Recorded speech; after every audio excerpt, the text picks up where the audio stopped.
The Twins blow a late lead to the Tigers on a wild deadline day. So much to get to on today's Locked On Twins postcast. You are Locked On Twins postcast, part of Locked On Sports Minnesota, your team every day.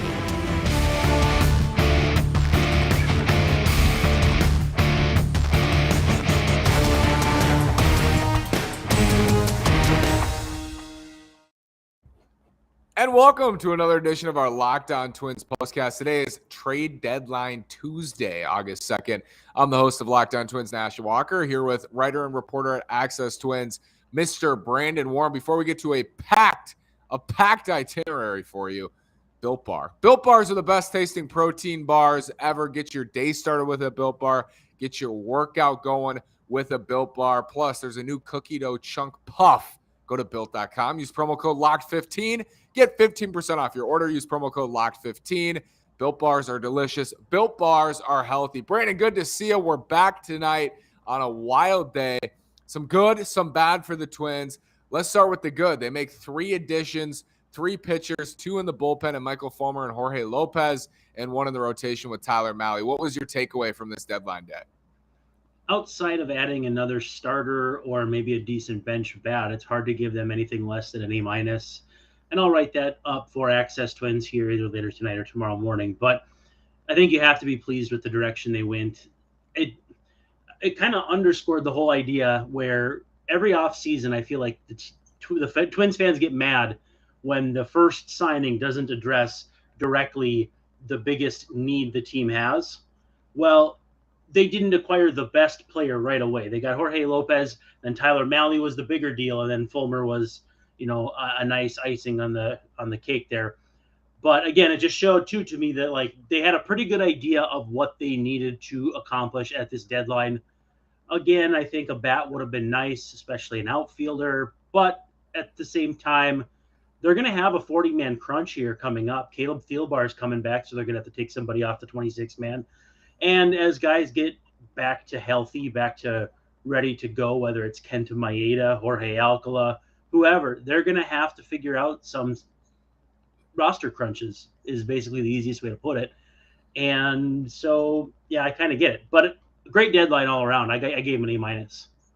It's funny, the Twins addressed their biggest hole, I think we both agreed, as a back of the bullpen arm to pair with Ron. Maybe you thought it was a starter, frontline starter. They filled one of their biggest holes, certainly, in acquiring Jorge Lopez, and still the bullpen gave up some runs tonight, and they gave up the lead. However, Brandon, the Twins scored 3 runs tonight, and it just feels like, on most nights, even if it is the Tigers or Royals, it's been hard for them to win when they score 3 runs. Really strange night, too. I mean, 0 for 8 with runners in scoring position is going to be problematic, especially when the team against you goes 4 for 11. But only struck out 3 times all night. They had more walks, 5. They struck out 13 batters themselves. So it wasn't like they weren't in positions to do damage. It just never really happened. And I know that Akil Baddoo was kept busy out in left field. And beyond that, it just wasn't their night. I don't want to say it was just one of those nights because that's a cop-out. It doesn't really provide any meaningful analysis. But the offense just sputtered. I mean, it was cool to see Mark Contreras hit his first career home run.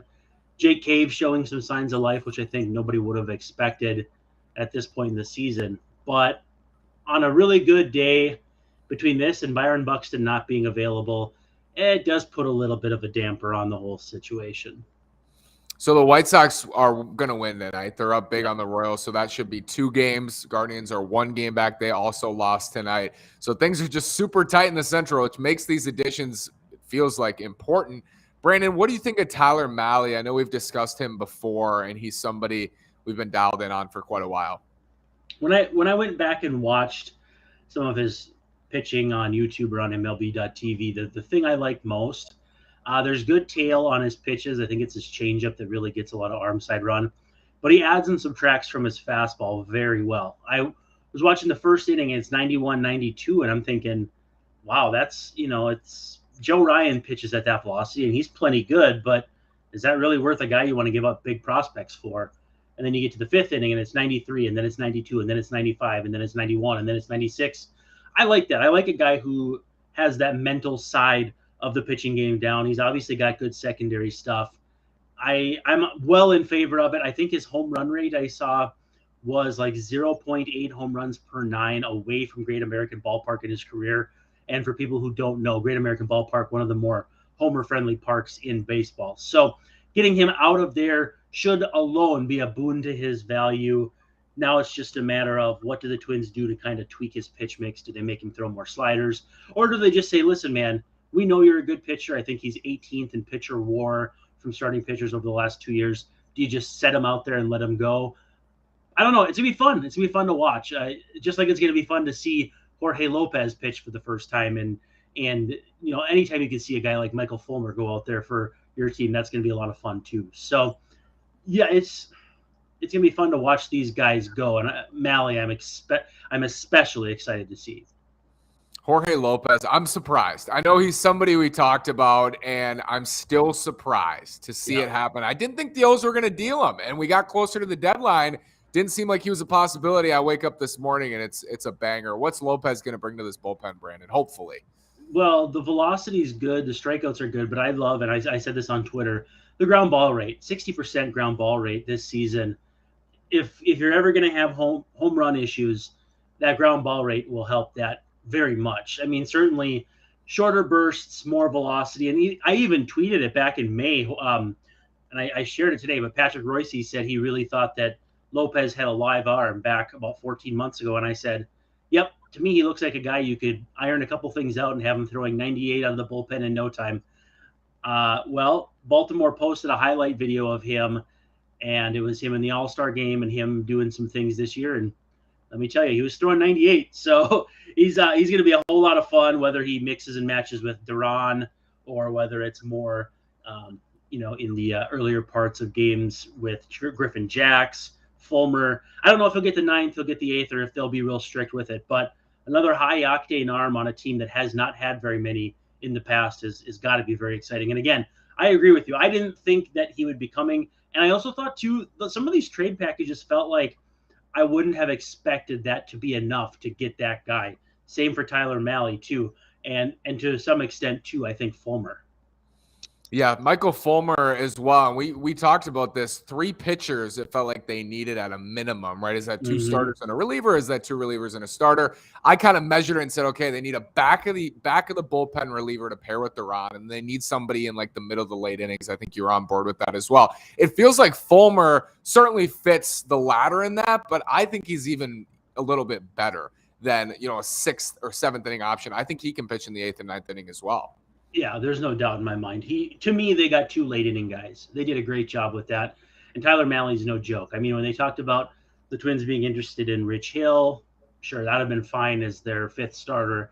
Brad Keller, I like a lot. I think he got roughed up tonight, but you can see some facets of his game that could be improved with a few more strikeouts. But my over-under was 2.5 pitchers. The Twins hit the over, and it's pretty hard for me to be upset about that. So, more than I expected. Probably easily the best trade deadline in Twins history, because somebody asked me for a mailbag, what was the biggest Twins deadline acquisition? And I had to go back, and I don't know if it was Orlando Cabrera, if it was Bobby Kelty for Shannon Stewart. There's a lot of trades. Rick Reed for Matt Lawton. They have not done that much at the deadline in the past. So to me, this is easily their most active and positive deadline in franchise history. Yeah, I think for, moving forward, especially after the lockout, when we see these responses constantly, you see it, I see it, stop even talking about these targets. The Twins are not going to do anything. They never do anything. They never sign anybody. They never trade for anybody. I think they've put that to bed. This front office has put that to bed after the lockout. Now at the deadline, I'm not saying their hands are clean here, and the moves that they've made a lot of poor moves or moves that haven't worked out. But man, they've gone out there and they've been, since the lockout, Brandon, the most active team in baseball. I don't think there's any question about that. Maybe the Padres today, but overall, post-lockout and trade deadline, I don't think any team's made more additions and impactful additions than the Twins. Especially in the American League. Then you can just kind of nudge the Padres out and just say forget about it, because if they're going to see them, it's going to be in the World Series. But yeah, Correa out of the chute, Sonny Gray, Chris Archer to that end too. I mean, they had so many rotation holes that they filled right out of the chute there after the lockout. And Carlos Correa kind of broke the mold. I mean, I think the mold was first broken by Josh Donaldson. The idea that they weren't going to sign multi-years to a mid-30s guy, big money. They broke that mold. Then it was they're not going to sign the best free agent on the market or anyone near it. They get Correa. Now it's there. We don't have any idea if they'll ever trade prospects for a big starting pitcher or even a big relief pitcher, because the trades for Sergio Romo and for Sam Dyson, yeah, some big leaguers, some future big leaguers got traded there, but not anybody that I think they're going to miss in any meaningful fashion. That last prospect for Dyson notwithstanding, though he's no longer with the Giants, but I digress. Yeah, they took the mold and absolutely shattered it with this deadline. And part of me thinks we shouldn't be surprised. And part of me is like, well, I also get that it's the first time for everything, and fans are entitled to have their expectations, and they're entitled to have their moments of, okay, well, I didn't see this coming and I was wrong. Yeah, and rightly so, right? We haven't seen it. As you said, we haven't really seen these things happen, and now they are. The one that surprised me most is Lopez, because we don't see them invest in controllable relievers like that. I think Malley fits their mold a little bit. Josiah says, trust the process. Yeah, trust the process. Edwards said, we'll finish with this. Be nice if this team could hit with runners in scoring position. Another sad performance. And honestly, we have seen that, Brandon. To be fair, the last couple of weeks, we've seen the Twins struggle with runners in scoring position quite a few times. Yeah, and that's something that fans really gain a lot of frustration for quickly. It's like the snowball rolling really fast down the hill.